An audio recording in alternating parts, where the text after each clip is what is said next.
Star plus के most popular show Anupama में आप सभी ने देखा कि कैसे अनुपमा की लाइफ में एक के बाद एक चैलेंजेस आए हैं। रूपाली गांगुली यानी कि अनुपमा के स्ट्रॉन्ग पोर्ट्रेल से लोग काफी कनेक्ट कर पा रहे हैं और लोगों को जो ट्रांसफॉर्मेशन अनुपमा के किरदार में हुआ है उससे काफी उम्मीदें हैं कि मेकर्स यूं ही अनुपमा को स्ट्रॉन्ग दिखाते रहेंगे। इन दिनों भले ही अनुपमा का पति वनराज शाह परिवार में एक्सीडेंट के बाद से क्यों ना आ गया हो, लेकिन अनुपमा आज भी उसके दिए चोट को भूली नहीं है।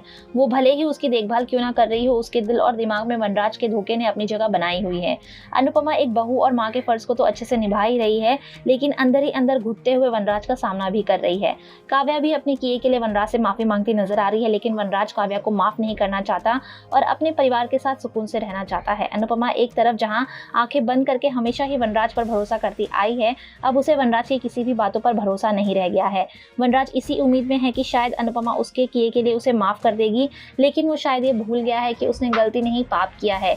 जिस काव्या के लिए उसने अपने परिवार और अनुपमा को छोड़ा था, उसने तो पल भर में ही उसकी इंसल्ट करके उसे अपने घर से निकाल दिया था और अब वनराज को ये लग रहा है कि इतनी आसानी से अनुपमा उसे माफ करके फिर से अपना लेगी। काव्या को ये भी डाउट हो रहा है कि चूंकि वनराज की देखभाल अनुपमा कर रही है तो वो उसे फिर से पाने की कोशिश करेगी, जिस पर अनुपमा ने काव्या को ये साफ साफ कह दिया था कि वो उसके वनराज को उससे नहीं छीनेगी, क्योंकि वो अपनी जिंदगी में आगे बढ़ चुकी है। वह अपने बेटे की मुंह में अनुपमा को उसकी सेवा करने और जॉब छोड़ने की बात को भी कहती है, लेकिन अनुपमा भावनाओं में बहकर ऐसा कोई कदम नहीं उठाना चाहती जिससे उसकी गरिमा को चोट पहुंचे। वनराज ने हमेशा ही अनुपमा को अनपढ़ कहा है और यही एहसास दिलाया है कि वो अपने बलबूते पर कुछ हासिल नहीं कर सकती, कुछ काम नहीं कर सकती। लेकिन अब वो जिस रास्ते पर चल पड़ी है वो आत्मनिर्भर बनकर अपनी जिंदगी में अब कुछ करना चाहती है।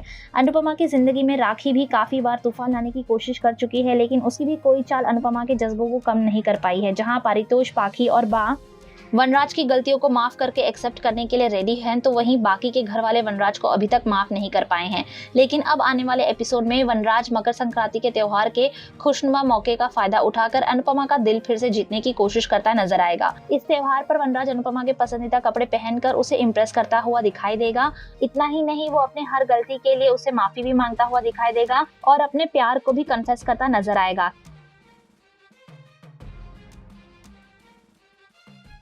क्या इतने इंसल्ट और दुख झेलने के बाद अनुपमा वनराज को माफ कर पाएगी या नहीं? आपको क्या लगता है? आप अपने जवाब हमें कमेंट सेक्शन में लिखकर जरूर बताइए। आपको ये वीडियो पसंद आया हो तो लाइक, शेयर, कमेंट करना ना भूलें।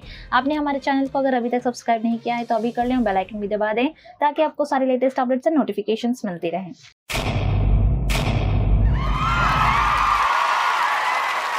Know all about the Telly world by subscribing to Tellychuckers YouTube channel. Don't forget to hit the bell icon to stay updated to our new videos.